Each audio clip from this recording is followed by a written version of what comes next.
పరిశుభ్రమైన ఆరోగ్యకరమైన సమాజ నిర్మాణం కోసం శాస్త్రీయ పద్ధతుల్లో వ్యర్థాల నిర్వహణను ప్రతి ఒక్కరూ పాటించాలని, పర్యావరణ పరిరక్షణలో ప్రజల భాగస్వామ్యం ఎంతో కీలకమని ఎస్పీ పేర్కొన్నారు.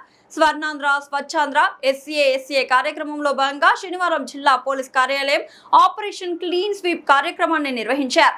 ఈ సందర్భంగా జిల్లా పోలీస్ కార్యాలయం నుండి T జంక్షన్ వరకు DKW కాలేజ్ విద్యార్థులతో అవగాహన ర్యాలీ నిర్వహించి అనంతరం పోలీస్ అధికారులు మరియు సిబ్బందితో SASA ప్రతిజ్ఞ చేయించారు. ఈ కార్యక్రమంలో భాగంగా జిల్లా పోలీస్ కార్యాలయం, పోలీస్ స్టేషన్లు, పోలీస్ లైన్స్, పోలీస్ శిక్షణా కేంద్రాలు మరియు కార్యాలయ పరిసరాల్లో పరిశుభ్రత కార్యక్రమాలు చేపట్టారు.